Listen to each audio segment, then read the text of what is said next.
Le vélo que j'ai derrière moi, c'est le Krivit Urban E-Bike X2, un nom très compliqué pour dire le vélo que commercialise Lidl, et pas n'importe quel commerçant, du coup pas n'importe quel supermarché, les supermarchés Lidl, vous connaissez très probablement pour leurs produits discount, leurs prix à casser, mais également pour leurs baskets jaune, rouge et bleu, et pour leurs chaussettes avec leur gros logo dessus. Lidl qui fait des vélos, et bien si vous avez suivi, Lidl fait à peu près tout et n'importe quoi. Lidl ça fait des échelles, ça fait des robots de cuisine, ça fait des tondeuses à gazon, et donc pourquoi pas des vélos, c'est ce que je vous demande. Et donc on se retrouve avec ce Krivit Urban E-Bike X2, pourquoi 2? Parce que c'est le deuxième modèle, mais c'est un peu celui où Lidl a fait de la pub, a un petit peu mis du marketing pour dire que bah ouais, Lidl faisait aussi du vélo. Et est-ce que Lidl fait du vélo à prix cassé? 1699 €, ce sera à vous de nous dire si vous trouvez ça cher ou pas. En tout cas, c'est bien moins cher que ce qu'on teste d'habitude sur Vroom avec Numérama, et on va voir si ce modèle tient la route. C'est un vélo qui est sobre, vraiment très sobre. Il est tout noir, il a un petit logo ici qui m'a l'air d'être un vieux scotch, hein, on va pas se mentir. On pourrait donc dire que le Krivit Urban E-Bike X2, que je vais couramment appeler vélo Lidl pendant cette vidéo parce que je vais pas répéter ces mots trop souvent, est une anomalie sur le marché, une anomalie parce que c'est rare de voir des vélos à moins de 2000 € aujourd'hui, donc les vélos électriques ont connu l'inflation, on a beaucoup de prix très élevés, et quand je l'ai reçu pour la première fois, je l'ai tout de suite comparé dans ma tête à un vélo qu'on testait il y a quelques années maintenant sur la chaîne, le Pure Flux One de Pure Electric, qui coûtait la modique somme de 1200 €. Donc en fait on a pris entre 500 et 600 € sur la facture, et en même temps on a un vélo qui a des caractéristiques à peu près similaires. Alors, quelles sont-elles ces caractéristiques similaires? Déjà, si on parle de vélo électrique, on parle évidemment de moteur. La plupart des vélos entrée de gamme que vous trouvez dans les grands magasins, dans la grande distribution, sont souvent équipés de moteurs Mi-Vice, mais celui-là a une particularité, c'est quand même qu'on est sur le haut du panier de Mi-Vice, et on va avoir un moteur qui s'active avec un capteur de force, donc ce qui est le plus confortable pour vous quand vous conduisez.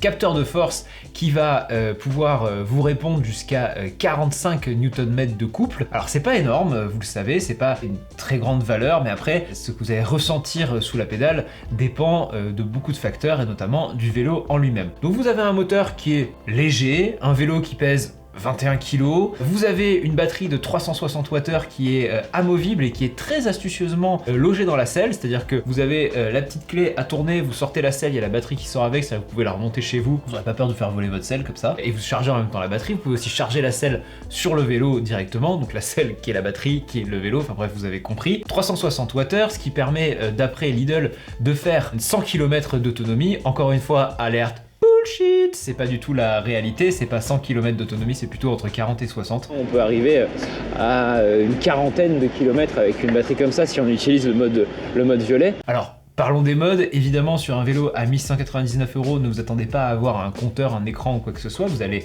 bien voir sur nos plans GoPro, il n'y a rien de tout ça. Vous avez simplement le guidon, donc il n'y a pas vraiment de cockpit, comme on dit. Vous avez le guidon devant vous avec une petite attache pour mettre votre smartphone si vous le souhaitez, mais Lidl n'a pas fourni d'écran. Alors comment vous choisissez les différents modes, le mode éco, le mode normal et le mode boost, on va les appeler comme ça, parce que de toute façon c'est comme ça qu'on les comprend le mieux. Vous les choisissez avec deux petits boutons, il y en a un sur la droite, un sur la gauche. À gauche, ça passe vers le bas, à droite ça passe vers le haut. Vous montez, vous utilisez le mode le plus puissant, vous êtes sur du plat, vous utilisez le mode le moins puissant.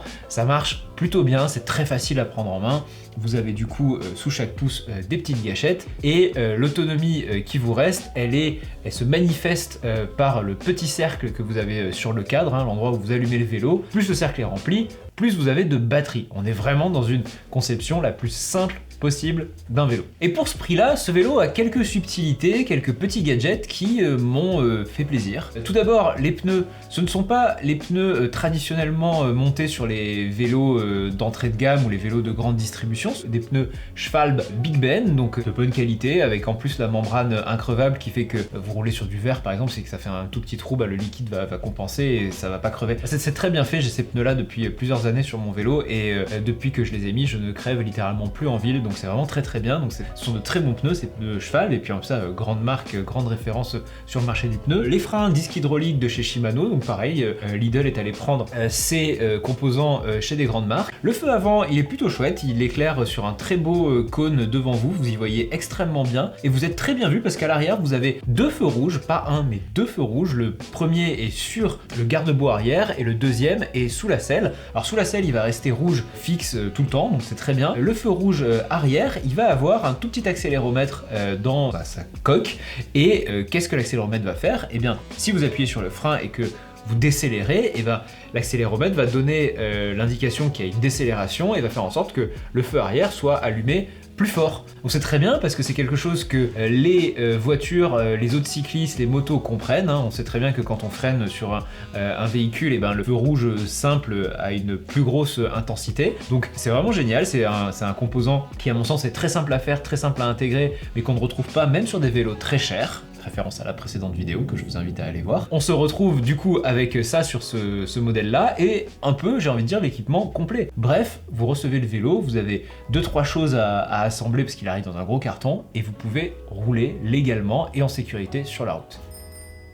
Petit bonus en plus, Lidl n'a pas du tout connecté son vélo, vous doutez bien à ce prix-là, donc on va pas vous parler cette fois de système d'exploitation, d'options batterie, d'options non, il n'y a rien de tout ça, il n'y a pas de configuration. Seulement, si vous retournez le vélo, vous allez trouver une petite trappe au niveau de l'endroit où se lient les deux branches du cadre. Sous cette trappe, vous pouvez donc la dévisser et y loger un AirTag d'Apple. Alors c'est vraiment chouette parce que le AirTag, vous le mettez là, il y a un petit rembourrage, etc. C'est vraiment cool. Vous retrouvez avec un traceur Bluetooth qui est un des meilleurs du marché. Ce compartiment est hyper bien caché, je ne pense pas du tout que les voleurs iraient chercher là, sauf évidemment s'ils regardent cette vidéo, donc si vous êtes un voleur, arrêtez tout. Bref, sur le papier, c'est quand même pas mal. 1699 € pour tous les composants que je vous ai donnés et un vélo, bon, il est pas bien fini, hein. Il y a des gros pâtés de soudure un peu partout, voilà. Mais c'est un vélo honnête, c'est honnête pour ce prix-là. Et du coup, en fait, la position est au départ très désagréable. J'ai mis énormément de temps à m'y mettre. J'ai les bras énormément tendus, je suis pas bien. Qu'est-ce que ça vaut sur la route? C'est un peu ce qu'on doit définir, parce qu'après tout, un vélo, c'est censé rouler, c'est censé nous amener d'un point A à un point B. Alors, en fait, on voit que Lidl a fait une copie honnête. C'est un vélo avec lequel vous pourrez rouler, vous pourrez prendre du plaisir, mais Lidl a aussi fait des erreurs. Et la première erreur, c'est le cadre. C'est assez rare, et même c'est la première fois depuis que je teste des vélos que je vois un cadre aussi mal foutu. Je vais m'expliquer. On dirait pas comme ça, mais la géométrie de ce cadre associé à cette selle et ce guidon fait que vous avez les bras tendus comme ça. Je fais 1m80.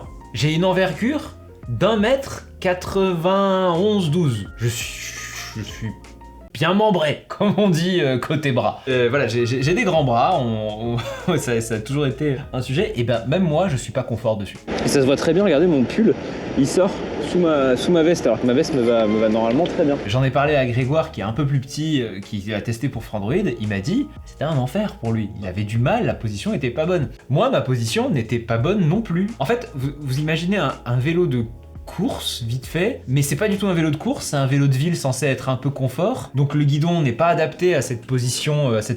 Vous avez un guidon qui est trop large pour ça. En fait la position elle serait adaptée à un cockpit soit vélo de route, soit gravel, où vous pouvez un peu vous reposer dessus. Là vous pouvez pas, en fait, vous vous mettez sur le côté du guidon et vous avez votre corps qui est trop penché. Enfin bref, il y a vraiment un problème de géométrie. C'est un problème pour quelqu'un comme moi qui, comme je vous l'ai dit, fait 1m80. Alors Lidl dit c'est à partir d'1m80 ce vélo, je suis pas d'accord, je pense que 1m90 peut-être que vous êtes bien, et dites-nous dans les commentaires si vous l'avez acheté et que vous faites cette taille, est-ce que vous sentez pas du tout ce problème? Et moi je trouve que c'est un vélo qui a été conçu pour des gens immenses, et donc ça enlève quand même une grande partie de la population qui voudrait s'équiper avec un vélo comme ça. Ça c'est le petit point 1, mais quand même ce petit point 1 il amène un autre défaut, c'est qu'on n'est pas sur des pneus ballons, donc des gros pneus avec plein d'air à l'intérieur qui peuvent jouer le rôle de suspension. On est sur un cadre très rigide qui n'a pas du tout de suspension à l'avant ni à l'arrière, enfin le cadre n'est pas suspendu du tout, et donc vous imaginez, vous êtes sur votre vélo, vous avez vos bras qui sont loin, vous avez une position qui est déjà pas très confort. Je peux vous dire que chaque vibration vous la sentez.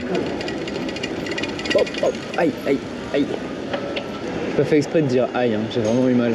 Et c'est une des rares fois où, en faisant mes trajets classiques de travail, de bureau, mes allers-retours perso également, et ben j'ai eu mal au bras, j'ai eu mal aux mains, j'étais pas bien en fait à la fin de l'utilisation de ce vélo, parce que je pense que la position, elle a pas été hyper bien travaillée, hyper bien réfléchie. Et malheureusement, il y en a pas dans les Lidl. Donc si vous faites le choix de le commander en ligne, vous n'aurez probablement pas essayé avant. Donc savoir si ça vous convient, ça peut devenir vite compliqué. Donc ça, je vous le dis parce que c'est important de faire cette mise en garde. Et le fait qu'il ne soit pas suspendu fait que, effectivement, toutes les vibrations, vous les ressentez, et vous pouvez avoir mal au bras et mal au bas du dos si vous n'êtes pas habitué à faire du vélo. Aïe, aïe, aïe. Le deuxième point négatif, à mon sens c'est moins grave que le premier, c'est que Lidl a choisi de verrouiller la puissance maximale de son moteur. Donc en gros le mode violet dont je vous ai parlé en tout début de cette vidéo, qui est censé être le mode livrant le plus de puissance, en fait il est bridé. Et on s'en aperçoit comment, c'est que Lidl a ajouté un quatrième mode, un mode secret, que vous débloquez en appuyant longtemps sur la manette de droite. Et en fait ce mode secret, il va faire passer le vélo en mode boost. Et ce boost, qu'est-ce que c'est? Ça va être le petit rond qui s'affiche en rouge et qui va délivrer toute la puissance moteur, mais sur une période de 20 secondes. Donc en gros, ce que Lidl nous dit, c'est qu'il y a encore de la réserve derrière dans le moteur, il y a encore de la puissance disponible, mais probablement pour des jeux de batterie, de surchauffe, j'en sais rien, ils ne l'ont pas donné de manière régulière. Il n'y a pas un mode rouge, un mode boost qui pourrait être le mode, disons, par défaut des flemmards ou celui qui vous accompagnerait sur une montée. Je trouve ça un petit peu dommage que cette conduite, votre conduite plaisir, elle soit un peu hachée à cause de cette fonctionnalité qui débloque la puissance totale du moteur. Je vous le rappelle à chaque fois, je vais encore une fois vous le rappeler, ces tests sont des expériences qui nous viennent évidemment d'avoir testé des centaines de vélos sur la chaîne, mais également des expériences personnelles. Alors le coup de la taille du vélo, c'est ni la faute du vélo ni la mienne, je suis pas assez grand, voilà, c'est un peu dommage. Après je pense que certains constructeurs de vélos plus aguerris savent faire des cadres qui conviennent à beaucoup plus de types de morphologie, et ça vient avec l'expérience. Là c'est pas le cas. Le côté du moteur, c'est pareil, c'est une sensation. En revanche il faut savoir que si vous avez une ville qui est peu vallonnée, donc par exemple j'ai conduit beaucoup dans Paris, le mode turbo va vous emmener absolument partout d'un point A à un point B sans trop transpirer. Dès que je vais en banlieue, en revanche, où il y a parfois des collines et des pentes un peu plus ardues, je pense aux bosses de la banlieue montreuilloise, les Lilas, etc. Là j'ai sué, vraiment je suis monté assez haut en pulsation cardiaque avec monitoré par la montre. En fait on fait du sport, donc c'est pas un vélo non plus avec une assistance qui vous permettra, je pense, d'être sec quand vous arrivez au bureau. S'il fait très chaud l'été, c'est pas ce type de vélo là, ça reste un vélo qui nécessite une certaine sportivité et une certaine bonne condition. Voilà ce que vous avez à 1699 € chez Lidl.